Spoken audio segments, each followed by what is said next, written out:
Bien-aimés dans le Seigneur, bonjour. Bonjour. Allô.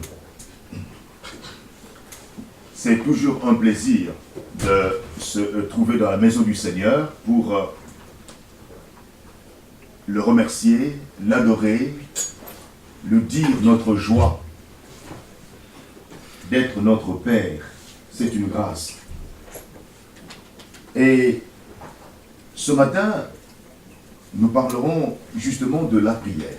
On continue nos séances de formation sur les affermissements, l'affermissement de notre foi en Jésus-Christ. Et aujourd'hui, nous allons parler de la prière.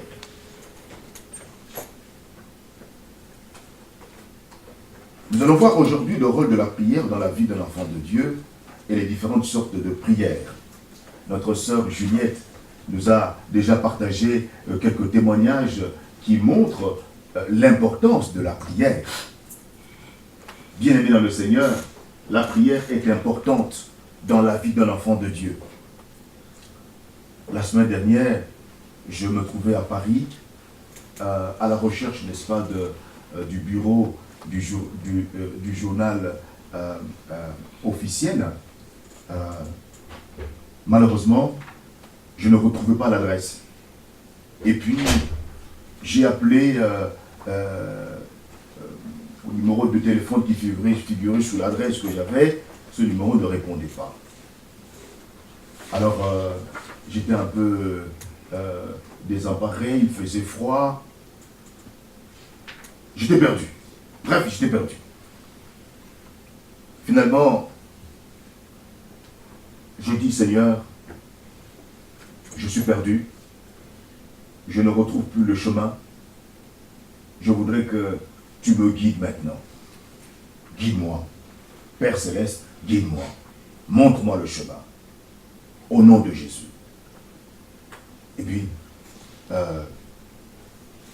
je prends place à bord d'un bus.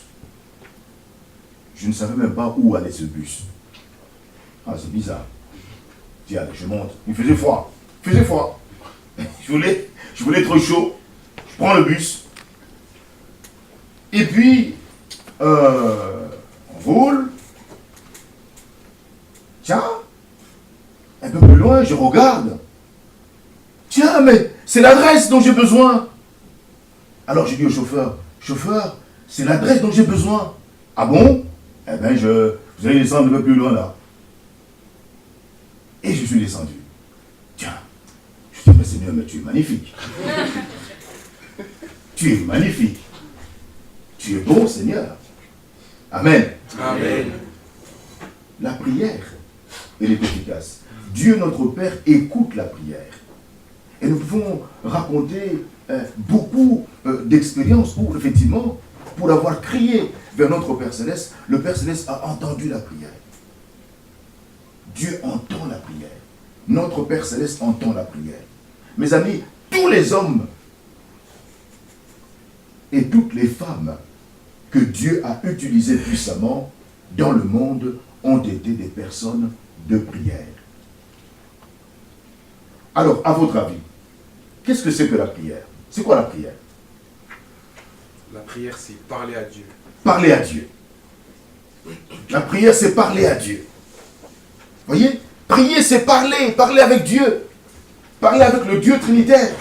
La prière est un dialogue avec quelqu'un qui est proche de nous, qui nous écoute et nous aime beaucoup. Ce quelqu'un, c'est Dieu. Le Dieu Trinitaire. Alors, pourquoi, selon vous, prier? Pourquoi la prière? Pourquoi est-ce que nous devons prier, selon vous? À votre avis, pourquoi faut-il prier? Pourquoi? Ça nous permet de nous rapprocher de Dieu. Ah, la prière nous permet de nous rapprocher de Dieu. Ah, et nous allons voir dans la Bible quelques raisons qui doivent nous pousser à prier. Maintenant, cher ami, que tu as la vie éternelle, parce que tu as cru en Jésus-Christ. Tu es en rapport immédiat avec la source de l'univers, avec Dieu lui-même, le Dieu trinitaire. Et le développement de cette intimité avec le Dieu trinitaire, la source de l'univers, est incontestablement la chose la plus importante de ta vie, et cela pour les 10 raisons suivantes. Et nous allons trouver justement dans la Bible 10 raisons qui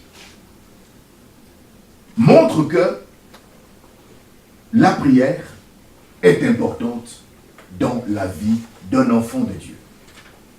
La première raison est que la prière est le contact direct avec Dieu. C'est le contact direct, sans intermédiaire, avec le Dieu trinitaire. La prière est la seule activité de l'homme qui le met face à face avec le Créateur. Mes amis, toutes les autres activités s'opèrent sur le plan horizontal, d'homme à homme.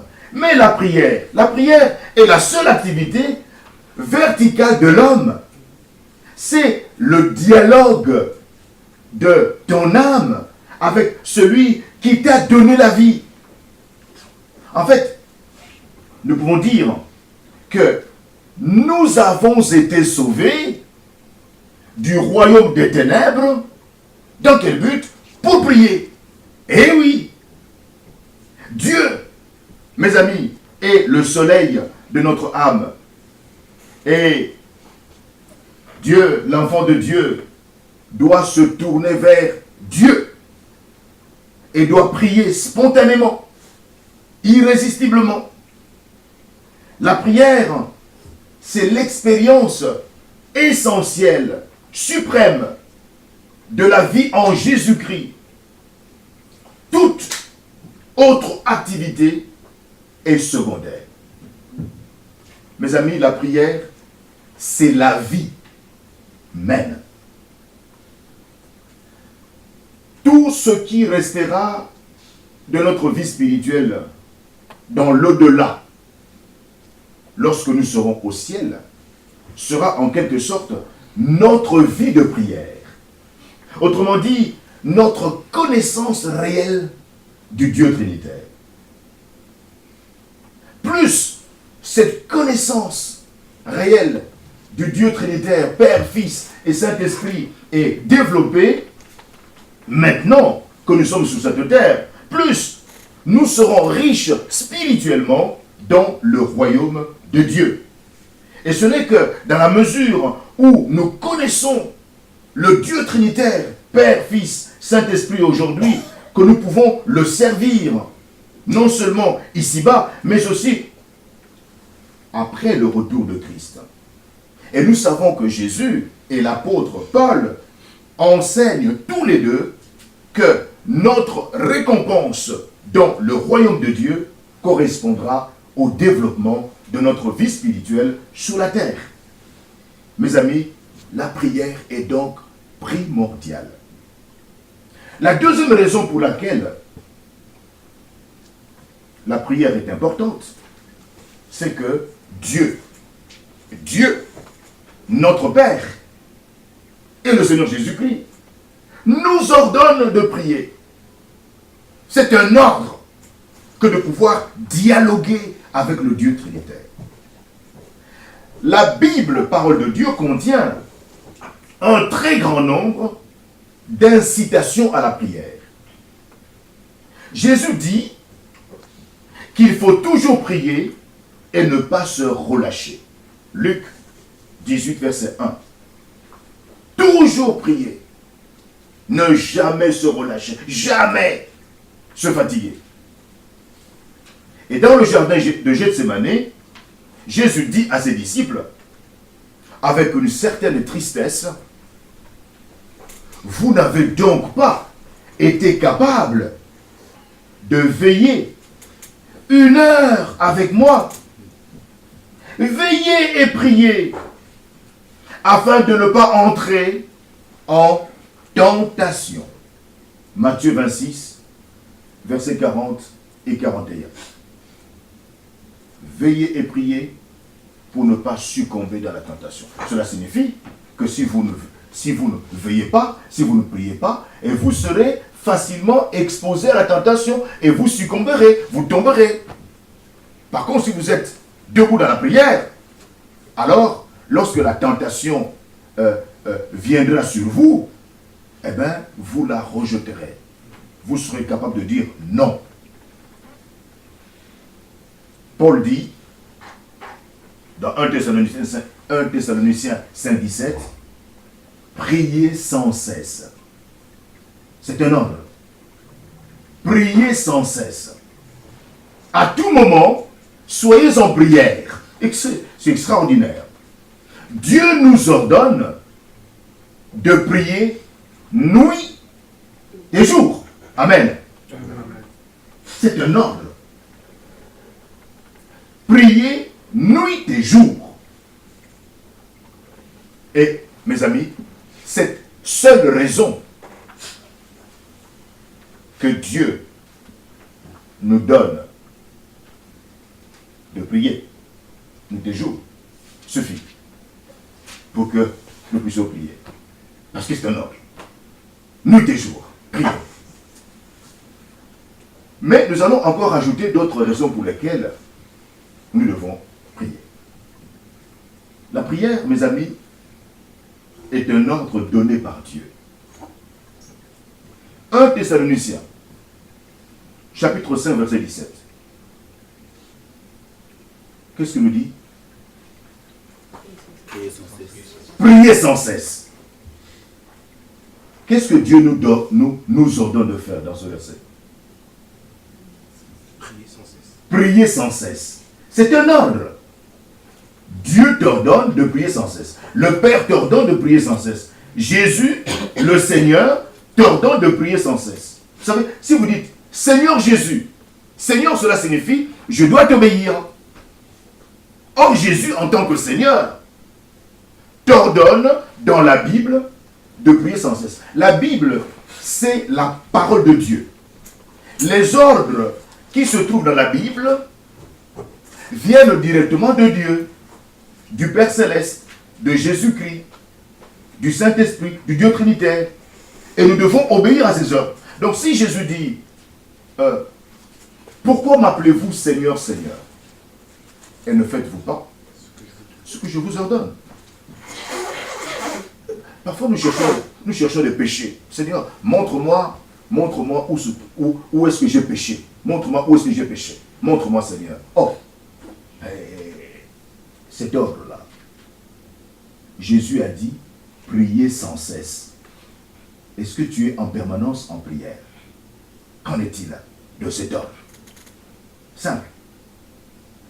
Simple. Et quand prier, mes amis, est un ordre qui vient de Dieu le Père lui-même, du Seigneur Jésus-Christ lui-même. Quand nous ne prions pas, nous péchons. Et voilà. Nous sommes dans le péché. Si nous passons notre temps, 24 heures sur 24, nous le passons ailleurs. Et nous n'avons pas un temps pour dialoguer avec le Dieu Trinitaire, le Père, le Fils et le Saint-Esprit, à travers la Bible, eh bien nous sommes dans le péché. Ne cherchons pas des péchés. Nous sommes là en plein dans le péché. Lisons Jean chapitre 14, versets 12 à 14, mon frère Kevin. Jean 14, 12 à 14. Et qu'est-ce que Jésus nous promet dans ce verset que notre frère Kevin va nous lire maintenant? Lisons. Jean 12, 12 à 14. Le lendemain, une foule nombreuse de personnes venues à la fête apprirent que Jésus se rendait à Jérusalem. Jean 14. Ah, j'ai compris. Jean 12, 12 à 14. Non, Jean chapitre 14, versets 12 à 14. Si vous me demandez quelque chose en mon nom, je le ferai. Qu'est-ce que Jésus promet dans ce texte? Ici, on demande, on reçoit.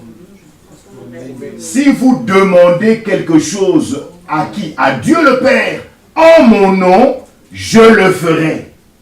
Ah! Quelle promesse! pourquoi est-ce que Jésus promet de faire tout ce que nous lui demanderons? Parce que le texte continue, il n'a pas terminé. Oui. Continue. Si vous m'aimez, respectez mes commandements. Quant à moi, je prierai le Père, et il vous donnera un autre défenseur, afin qu'il vous reste éternellement avec vous. 14. Ouais, non. C'est 13, 14. C'est ça. En vérité, je vous le dis, celui qui croit en moi fera aussi les œuvres que je fais. Il en fera de même plus grandes, parce que je vais vers mon Père. Tout ce que je vous demanderai en mon nom, je le ferai, afin que la gloire du Père soit révélée dans le Fils. Et enfin 14. Si vous me demandez quelque chose en mon nom, je le ferai. Ah, pourquoi Jésus promet de faire tout ce que nous lui demanderons, selon ce texte? Pourquoi? Pour que gloire soit rendue au Père. Ah, pour que la gloire soit rendue au Père. Lorsque vous priez, lorsque vous demandez quelque chose à Dieu le Père, au nom de Jésus-Christ, et que la chose vous est accordée, la gloire sera donnée à qui? Au Père Céleste. Amen. Amen. Donc, chaque fois que vous refusez de prier, cela signifie que vous refusez que la gloire soit rendue au Père Céleste. Vous comprenez que vous posez là un acte grave. Troisième raison pour laquelle nous devons prier, tous les hommes de Dieu dans la Bible étaient des hommes de prière. Tous les hommes de Dieu, les femmes de Dieu dans la Bible étaient des hommes de prière, aimaient la prière, passaient du temps dans la présence du Dieu Trinitaire. Le récit de leur appel au service de Dieu, le récit de leur vision, de ce qu'ils ont vu de Dieu, le récit de leur message est une étude passionnante dans la Bible. La découverte de leurs secrets constitue un véritable trésor. Et tous les hommes semblent avoir fait, encore jeunes, une expérience extraordinaire de Dieu. Et ces hommes avaient une intimité avec Dieu qui nous fait encore envie aujourd'hui. Leur foi, par exemple, traduite en prière, a changé le cours de l'histoire. Et nous pouvons par exemple lire la vie de Moïse. Lisez ce que cet homme Moïse a pu connaître comme expérience, voyez, avec Dieu. Depuis son expérience, depuis d'ailleurs sa naissance, il a échappé à la mort de manière extraordinaire. Ensuite, il va fuir. Il ira, n'est-ce pas, il va s'évader dans le désert pendant 40 ans. Et quand il va rencontrer Dieu au buisson ardent, quel dialogue! Et puis après, qu'est-ce qui va se passer après? La vie de Paul. Paul, un homme extraordinaire. Alors, nous pouvons examiner notre vie, par exemple aujourd'hui, à la lumière de ce que Moïse a pu vivre, à la lumière de ce que Paul a pu vivre. Alors nous allons nous dire que nous avons encore du chemin. Nous avons du chemin à faire. Alors, tous les hommes de Dieu, à travers l'histoire de l'Église, étaient aussi des hommes de prière. Il est souhaitable de lire la vie des missionnaires. Vous savez, les missionnaires, ce sont des gens qui quittent leur milieu de vie naturel et se rendent au loin, dans des territoires étrangers, pour aller proclamer Jésus-Christ. Montrer aux autochtones, aux populations non atteintes par l'évangile, qui sont encore mortes spirituellement, que Jésus-Christ est vivant. Jésus est vivant. Il est Seigneur. Il est mort sur la croix pour sauver les pécheurs. Il a vaincu Satan. C'est le seul révolutionnaire de tous les temps, dont la révolution est non sanglante, par l'amour.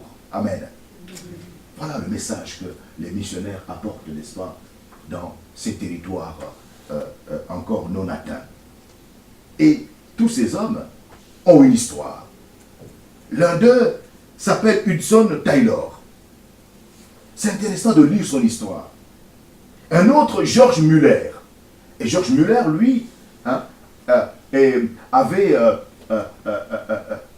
fondé un orphelinat en Angleterre. Lisez cette histoire. Ben, il arrivait que les enfants n'aient pas à manger. Alors, dans sa biographie, nous lisons qu'un jour, il avait beaucoup d'enfants, des enfants, des orphelins. Dans son orphelinat, il n'y avait rien à manger. Qu'est-ce qu'il leur a dit? Il leur a dit, mes enfants, nous allons maintenant fermer les yeux. Il n'y a rien à manger. Rien à manger. Et n'attendez pas que les serviteurs viendront vous offrir quoi, du thé ou du lait. Rien à manger aujourd'hui. Ah bon? Mais nous avons notre Père Céleste qui est vivant. Nous avons notre Seigneur Jésus-Christ qui est vivant. Alors ce que nous allons faire, nous allons prier. Et les enfants ont fermé les yeux. Et George Muller a prié en disant, Père Céleste, je te recommande ces enfants. Aujourd'hui, nous n'avons rien à manger. Le grenier est vide. Mais donne aujourd'hui du pain à ces enfants. Au nom de Jésus-Christ. Eh bien, vous savez que, à la fin de la prière, quelqu'un a sonné. Et il est venu livrer à manger. Quel miracle! Eh oui, eh oui. Il est venu donner à manger et les enfants ont mangé. Et les exemples d'exaucement se multiplient. Amen. Amen. Amen. La prière est efficace. Dieu notre Père écoute la prière. Nous ne devons pas limiter, n'est-ce pas, les expériences, n'est-ce pas, sur la prière. Il y a Charles Finney, Stud, le Sadhu Sundar Singh, aux Indes, Wesley. C'est intéressant de lire les biographies, n'est-ce pas, de ces hommes de Dieu et comment ils criaient vers Dieu et ce que Dieu a pu faire. Tous étaient des hommes de prière. Ils passaient beaucoup de temps, chaque jour, face à face avec Dieu. Ces hommes ont réussi pour Dieu des exploits tout à fait remarquables. Mais nous pouvons aussi, aujourd'hui, faire la même chose en passant du temps dans la prière. La quatrième raison pour laquelle nous devons prier, c'est que le Fils de Dieu lui-même, Jésus-Christ lui-même, le Fils éternel du Père, lorsqu'il était sur la terre, priait, a passé du temps dans la prière. Nous devons, nous qui nous disons disciples de Jésus-Christ, nous devons suivre son exemple. Alors, lisons Marc 1,35. Harry, tu veux nous lire Marc 1,35, s'il te plaît. Vers le matin, pendant qu'il faisait encore très sombre, il se leva et sortit pour aller dans un lieu désert où il pria. Quand est-ce que Jésus priait? Quand? Vers le matin. Vers le matin. Il allait dans un endroit seul pour prier. C'est un exemple à suivre. Hein? Seul. Seul. Cela signifie qu'il faut quitter son lit. Il ne faut pas aimer le lit. Il ne faut pas être attaché à son lit. Je ne dis pas qu'il ne faut pas dormir. Mais il faut se détacher de son lit. Comme le Seigneur Jésus. Pour être seul avec le Père Céleste. Seul avec Jésus-Christ. Seul avec le Saint-Esprit. Amen. Amen. C'est important. Jérémie 33, verset 3. Notre sœur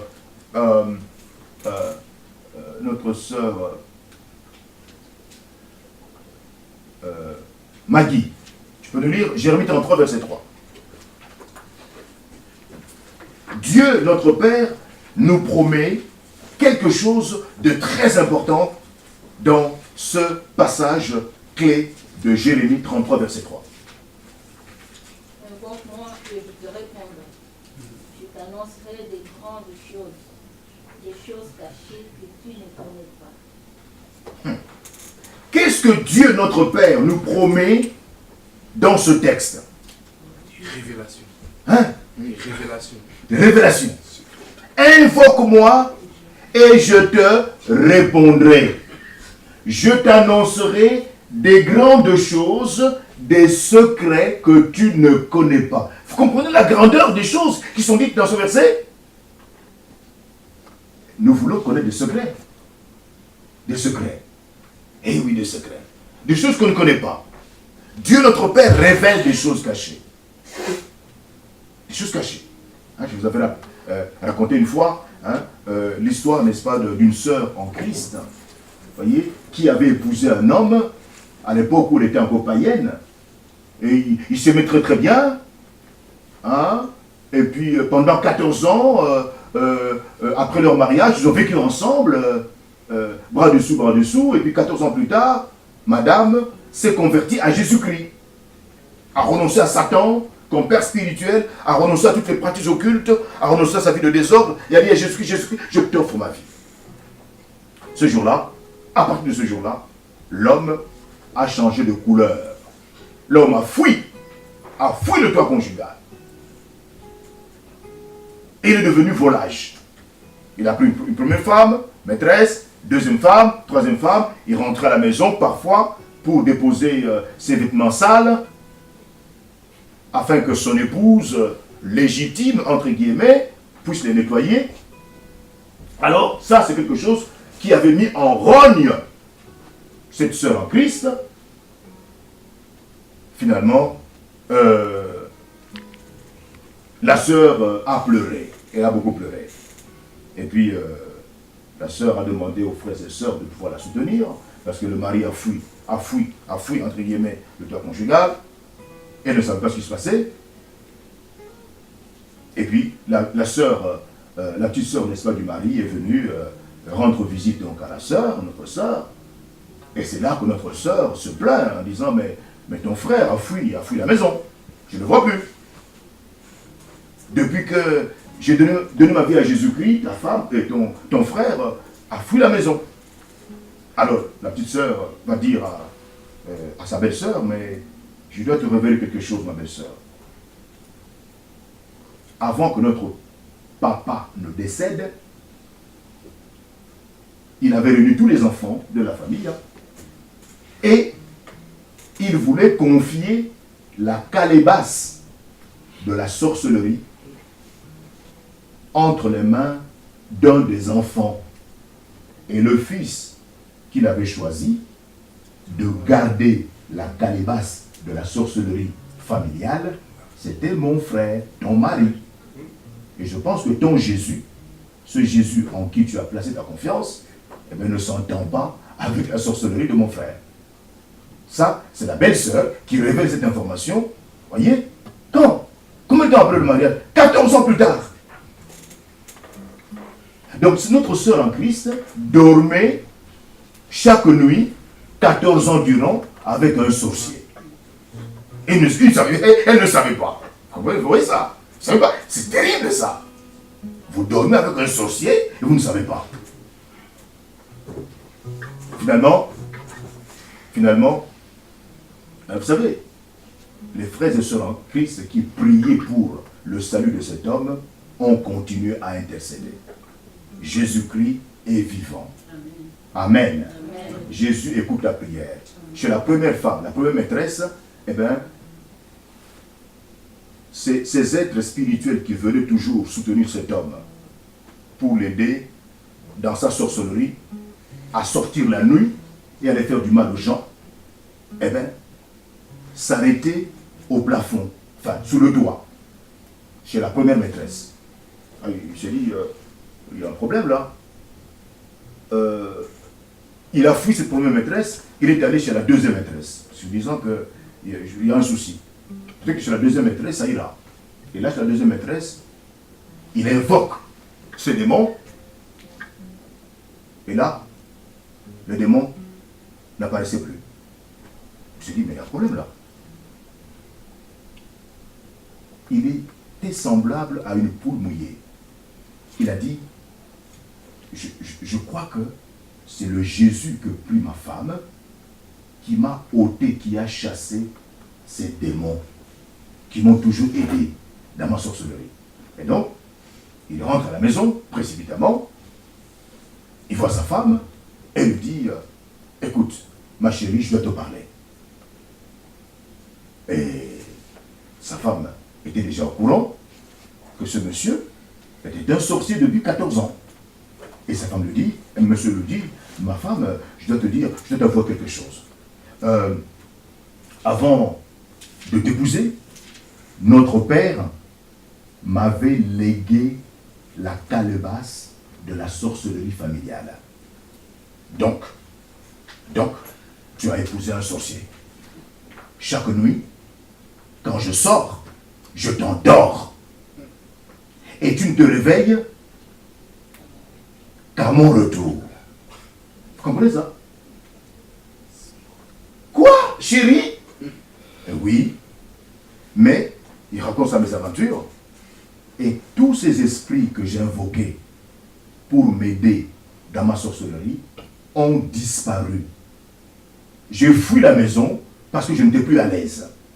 Ton Jésus me gênait. Et je pensais que la première maîtresse me permettrait de continuer à exercer ma sorcellerie et ça n'a pas marché. La deuxième femme que j'ai prise, ça n'a pas marché non plus. Je viens pour que tu me parles de ton Jésus. Ton Jésus est plus fort que ma sorcellerie. Qui est-il? Parle-moi de lui. Alors, vous comprenez que sa femme était tremblotante là.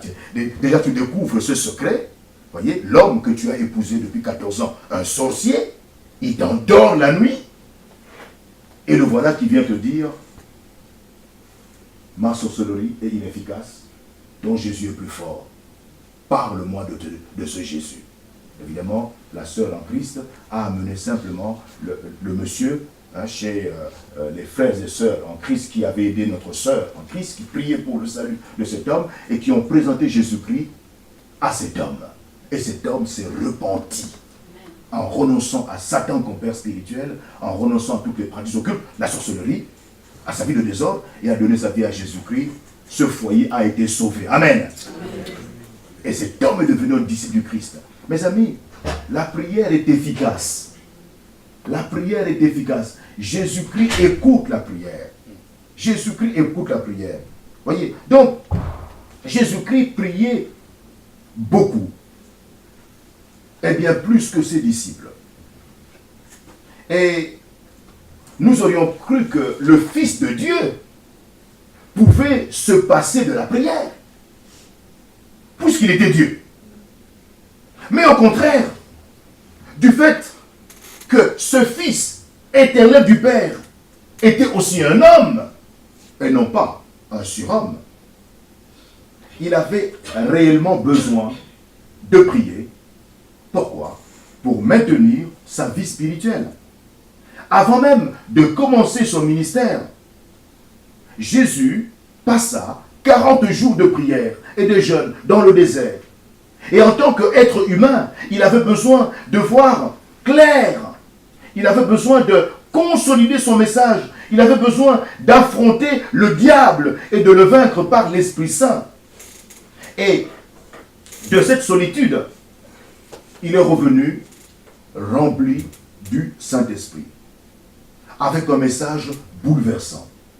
Et au cours de ces 3 ans de ministère, Jésus s'évadait constamment pour prier dans la solitude, avant d'affronter à nouveau les foules.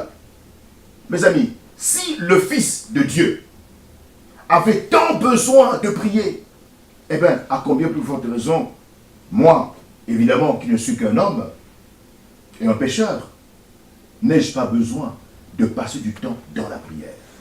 Vous aussi, vous avez besoin de passer du temps dans la prière. Cinquième raison pour laquelle nous devons prier, c'est dans la prière que la foi entre en jeu. C'est lorsque nous sommes à genoux dans la prière que la foi dans les promesses de Dieu, la foi en Dieu le Père, la foi en Jésus-Christ La foi en l'œuvre du Saint-Esprit entre en jeu.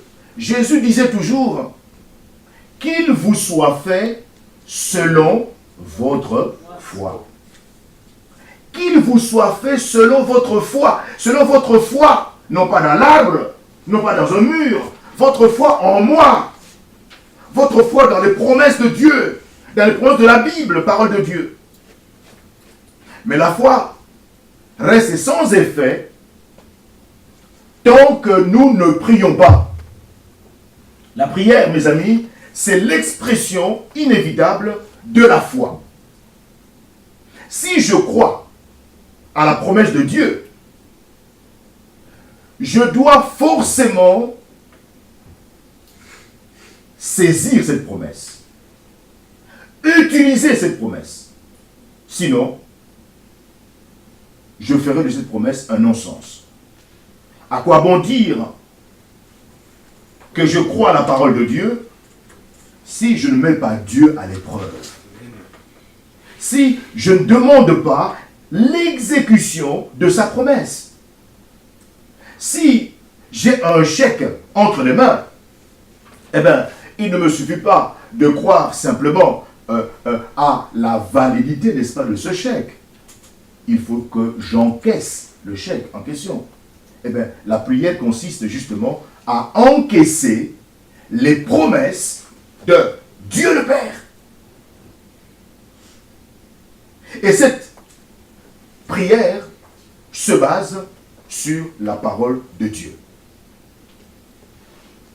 Romains 10, 17 dit ceci: la foi vient de ce qu'on entend, et ce qu'on entend vient de la parole du Christ. La foi, prenant par l'esprit les promesses, devient active. Mais si je ne prie pas, ma foi reste inerte. Autrement dit, si je suis incrédule, ma foi est vaine. Il faut donc agir. Sixième raison pour laquelle je dois prier: quand je prie, l'Esprit de Dieu agit. Quand je prie, l'Esprit de Dieu le Père agit. Quand je prie, l'Esprit de Dieu le Fils agit. Il agit en réponse à ma foi en Dieu le Père, ma foi en Jésus-Christ, ma foi en la parole de Dieu, la Bible. Au même instant, les esprits méchants dans les lieux célestes sont vaincus et mis en déroute par l'autorité de Christ, parce que j'ai prié. Éphésiens 6, 12 à 18. Lisez ce texte qui nous parle du combat spirituel dans lequel se trouve impliqué chaque enfant de Dieu. Celui qui est né de nouveau, qui appartient à Jésus-Christ, est impliqué dans un combat spirituel. Et dans ce combat spirituel, mes amis, les ennemis sont spirituels. Amen. Les ennemis ne sont pas les êtres humains. Nous n'avons pas, nous qui avons Jésus-Christ en nous comme sauveur et Seigneur personnel, nous n'avons pas à lutter contre des hommes, contre des femmes de ce monde qui nous en veulent. Non. Nos ennemis sont des démons. Amen. Eh oui, de mauvais esprits. Mais lisez ce texte. Vous verrez que le monde spirituel est subdivisé en différentes classes de démons, de mauvais esprits. Il y a une première classe de démons qu'on appelle les principautés. Voyez, les puissances. Hein? Toutes ces classes de démons ont leur maître qui s'appelle le diable. Et ces esprits mauvais veulent agir sur des êtres humains dans ce monde. Et dans ce combat bizarre, étrange, eh bien, il y a beaucoup de dégâts. Pourquoi? Parce que les enfants du diable, eux, sont des vraies victimes. Jean 10, 10. Leur patron, Satan, a prévu de conjuguer sur les trois verbes: voler, égorger, détruire, tuer. Donc, parmi les cadavres spirituels, il y a beaucoup de victimes. Le diable égorge, tranche les gorges, tue, mange comme il veut, comme dans un poulailler. Eh oui. Par contre, ceux qui résistent, ce sont des soldats de Jésus-Christ. Amen. Parce que les soldats de Jésus-Christ sont cachés en Jésus-Christ et eux ont des armes spirituelles. Les armes de Dieu. 7 armes spirituelles. Avec ces 7 armes spirituelles, eh bien, ces soldats de Jésus-Christ doivent mener un combat corps à corps. Corps à corps, cela signifie que tu vois ton ennemi. L'ennemi, ce n'est pas un être humain, mais c'est le diable, l'être invisible, corps à corps. Et au nom de Jésus-Christ, tu as l'autorité d'ordonner à Satan et à ses acolytes, les mauvais esprits, de s'en aller loin de toi, au nom de Jésus-Christ. Amen. Amen. Dans ce combat corps à corps, si vous lisez les différentes armes qui sont prévues dans ce combat, eh bien, toutes les armes protègent le croyant par devant. Derrière, il n'y a pas d'armes. Au dos, il n'y a pas d'armes. On en parlera une autre fois. Pourquoi?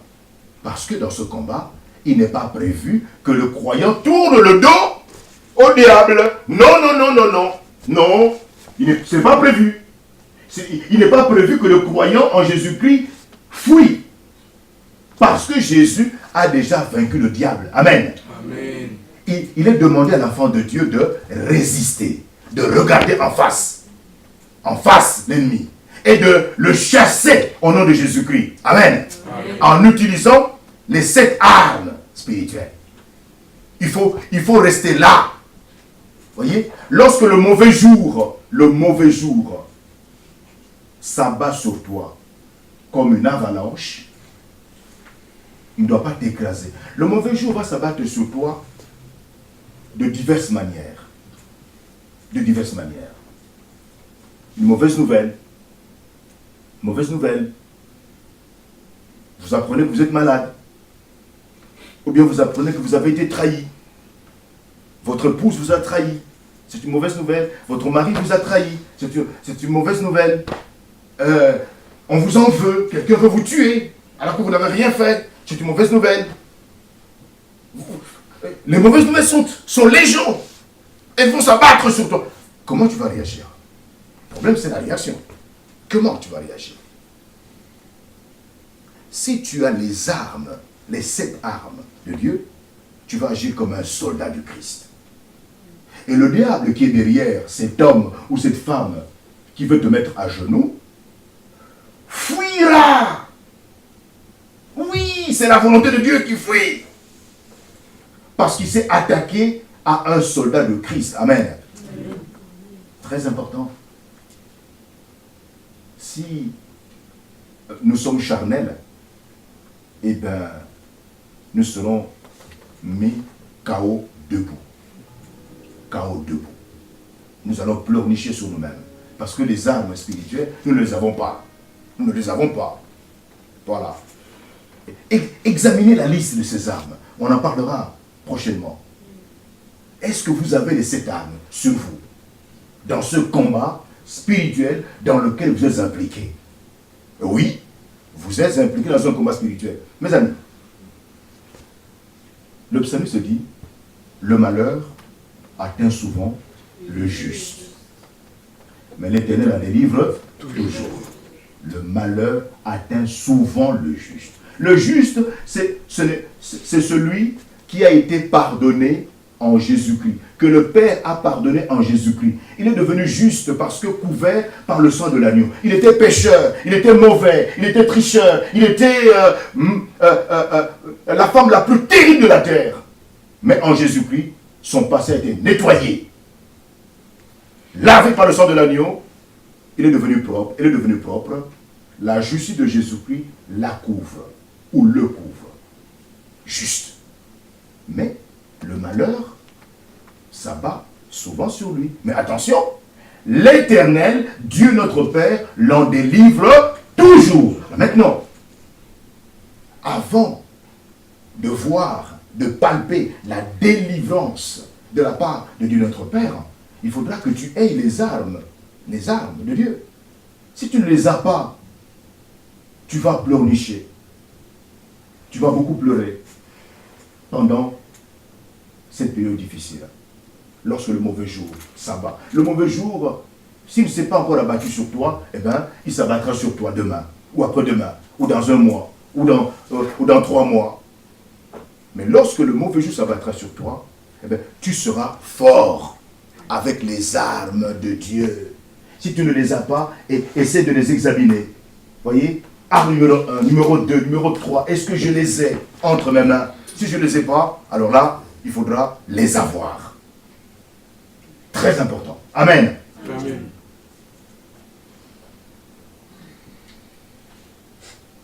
Sixièmement, quand je prie, l'Esprit de Dieu agit. Quand je prie, le Saint-Esprit agit. Le Saint-Esprit agit en réponse à ma foi. Ma foi en Dieu. Vous savez que la foi en Dieu et en ses promesses, c'est l'une des armes. Amen. Amen. La foi en Dieu et en ses promesses. La foi dans le Dieu trinitaire, le Père, le Fils et le Saint-Esprit. La foi dans les promesses de Dieu, c'est une des armes. Très important. Au même instant, effectivement, les esprits méchants dans les lieux célestes sont vaincus et mis en déroute par l'autorité de Christ. Quand je prie, toute une action est mise en marche dans le monde invisible. L'Esprit de Dieu met en exécution la parole de Dieu. Quand je prie, le monde spirituel est en branle. Nous ne réalisons pas, mes amis, ce qui se passe lorsque nous fléchissons nos genoux et que nous implorons la grâce de Dieu notre Père sur chacun de nous. Chaque fois qu'un enfant de Dieu plie ses genoux pour implorer la grâce de Dieu le Père sur un être humain, et bien dans le monde spirituel, il se passe des choses. Et oui, il se passe des choses. Si le Seigneur pouvait ouvrir nos yeux spirituels pour voir ce qui se fait là, eh bien, je pense que nous serions réconfortés. Réconfortés, mais aussi terrifiés. Et oui, les deux choses. Parce que il se passe des choses. Dans le monde spirituel, si le Seigneur pouvait ouvrir nos yeux, par exemple, pour voir Simon. Vous savez, Simon le magicien. Hein, je vous avais déjà parlé, je crois, de l'histoire de Simon le magicien. Simon le magicien. Ce monsieur a fait partie des croyants samaritains, de ceux qui ont cru à l'évangile, à la bonne nouvelle du salut gratuit que Philippe a apporté aux Samaritains. Ils ont cru. Mais avant que Philippe n'aille là-bas, il y avait dans ce territoire un certain Simon, le magicien. Il faisait de la magie.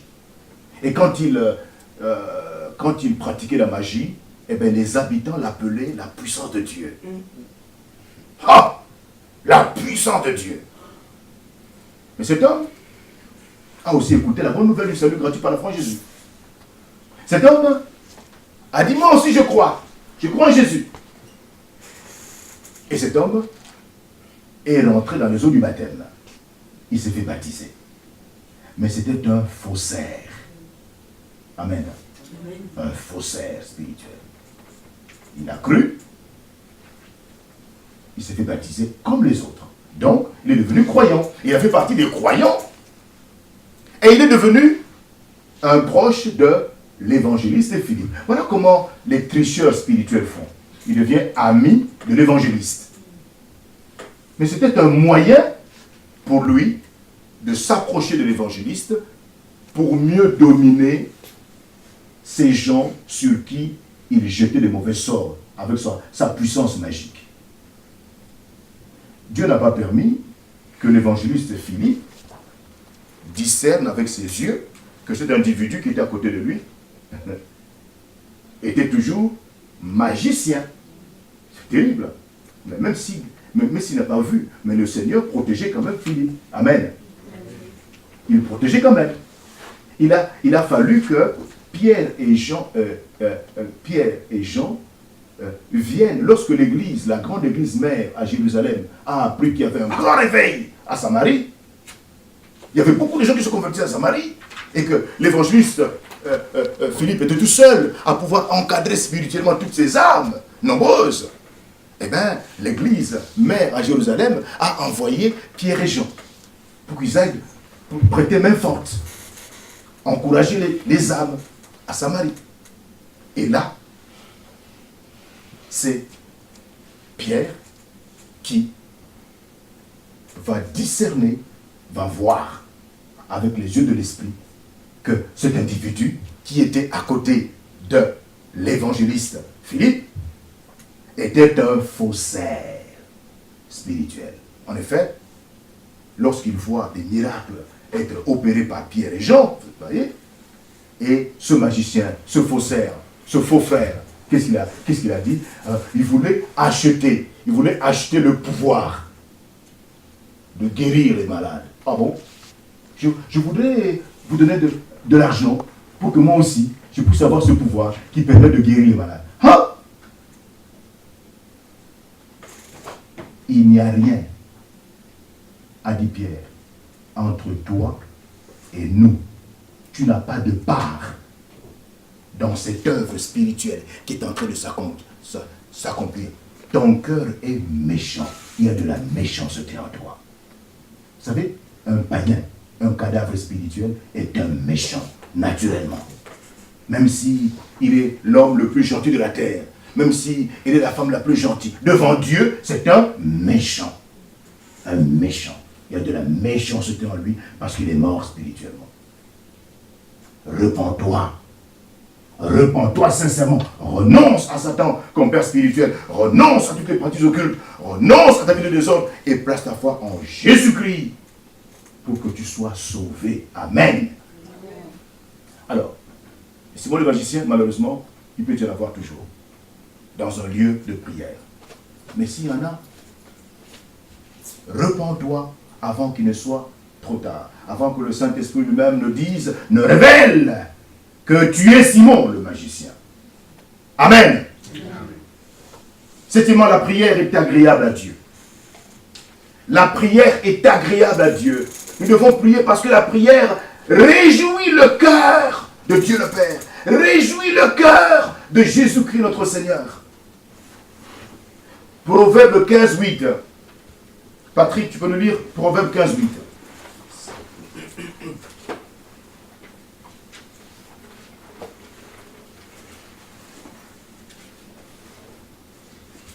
Proverbe 15, verset 8.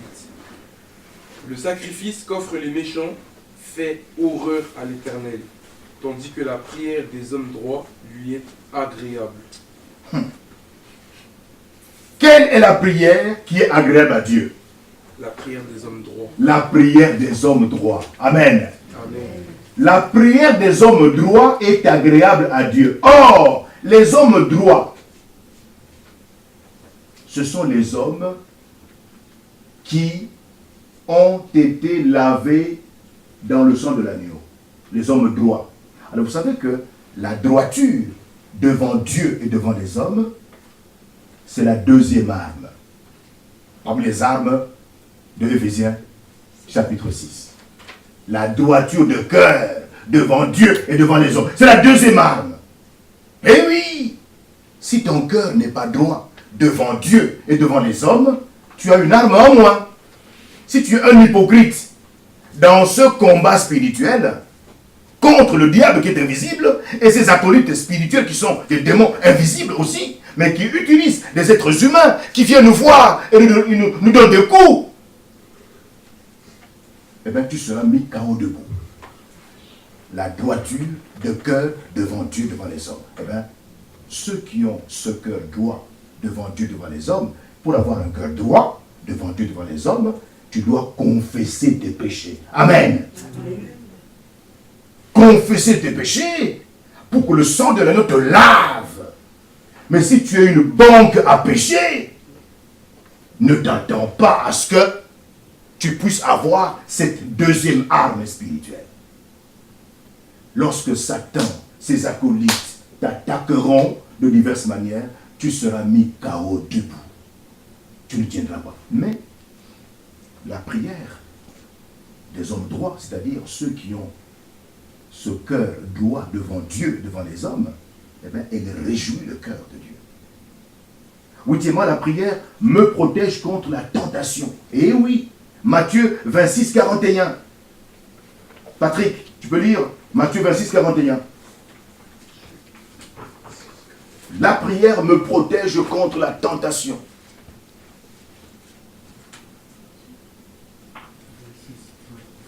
« 26, 41.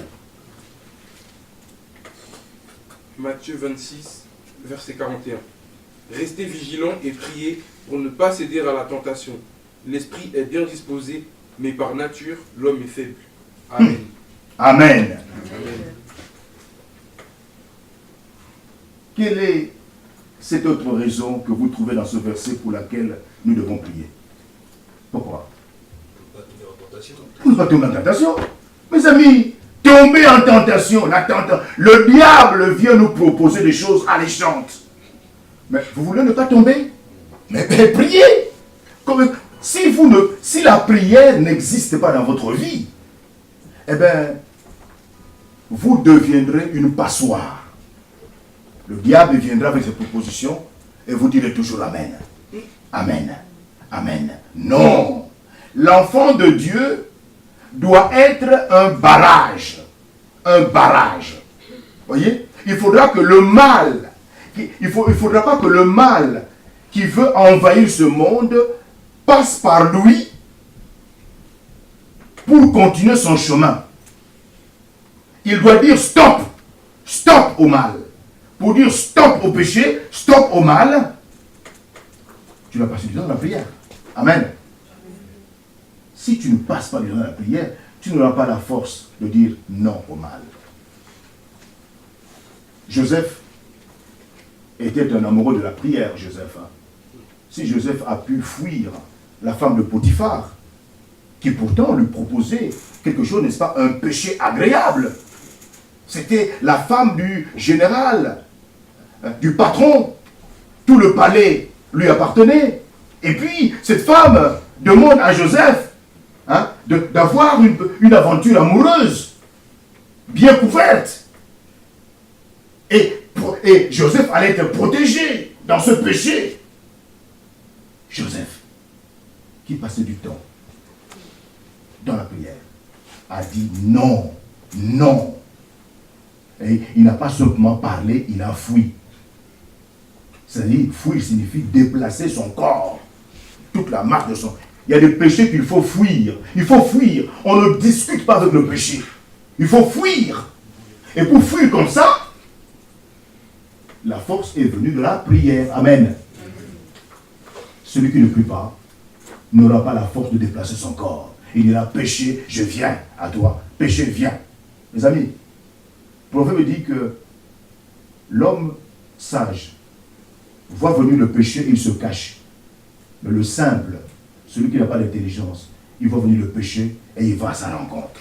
Il va embrasser le péché. Péché, viens, je vais t'embrasser, viens, je suis fort. Non, il faut fuir le péché. Et pour avoir la force de fuir, il faut prier. La prière, neuvièmement, me permet de recevoir. Eh oui, Matthieu 7, 7 à 11. Patrick, Matthieu 7, 7 à 11.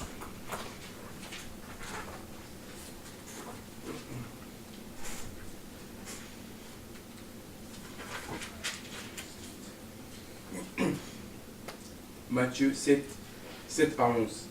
Demandez et l'on vous donnera. Cherchez et vous trouverez. Frappez et l'on vous ouvrira. En effet, toute personne qui demande reçoit. Celui qui frappe, celui qui cherche, trouve et l'on ouvre à celui qui frappe.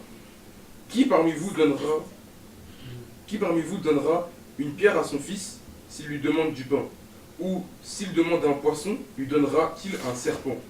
Si donc, mauvais comme vous l'êtes, vous savez donner de bonnes choses à vos enfants, votre Père Céleste donnera d'autant plus volontiers de bonnes choses à ceux qui les lui demandent. Très bien. Nous devons prier pour recevoir. Si vous ne priez pas, vous ne recevrez pas. C'est ça.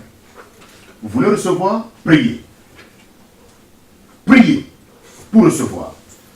La dernière raison, pourquoi prier? Eh bien, c'est parce que Dieu, notre Père, t'aime. Je dois prier parce que Dieu, notre Père, m'aime. Voilà pourquoi je dois prier. C'est la raison suprême de la prière. Dieu m'aime. Parce que Dieu, mon Père, notre Père m'aime, je dois prier. Je dois rechercher son visage, sa face. Quand on aime, on veut être avec celui ou celle qu'on aime. Sa présence, sa voix, son visage nous sont plus que nécessaires. L'amour amène l'intimité. Mais qui peut mesurer l'amour de Dieu notre Père? Cet amour qui est livré en spectacle à la croix de Jésus-Christ. Et si nous pouvons comprendre combien Dieu notre Père désire nous avoir avec lui, dans son intimité, près de son cœur, nous comprendrons aussi la raison de la prière. La prière, si vous voulez bien, a été inventée par Dieu notre Père pour nous attirer tout près de lui. C'est l'expression de l'amour véritable. Si vous aimez quelqu'un, alors vous passerez du temps avec lui. Dieu notre Père nous aime. Nous devons passer du temps avec lui. Amen. Amen. Nous verrons les différentes formes de prière. Nous verrons prochainement le vrai sens de la prière. Nous verrons prochainement notre relation avec le Dieu Trinitaire dans la prière. Et tout cela nous permettra effectivement de nous consolider dans cet acte important, obligatoire, que chaque enfant de Dieu, notre Père, doit poser chaque jour. Nous devons effectivement passer du temps dans la prière. Amen. Amen. Seigneur, nous voulons te dire merci pour ton désir, toi, Dieu notre Père, de nous voir auprès de toi chaque jour pour te révéler ce que tu es, pour nous permettre de te contempler. Et tu nous apprends dans ta parole que lorsque nous nous adressons à toi, notre Père, tu nous révèles des grandes choses, des choses cachées que nous ne connaissons pas, des secrets. Donne-nous de chercher réellement ta face chaque jour. Parce que tu es vrai, tu es réel, tu es un Père aimant. Tu écoutes réellement la prière, tu exauces la prière. Et tu veux que notre joie soit complète lorsque tu auras répondu à nos cris. Donne-nous d'être disponibles pour pouvoir dialoguer avec toi chaque jour, au nom de Jésus-Christ. Amen. Amen.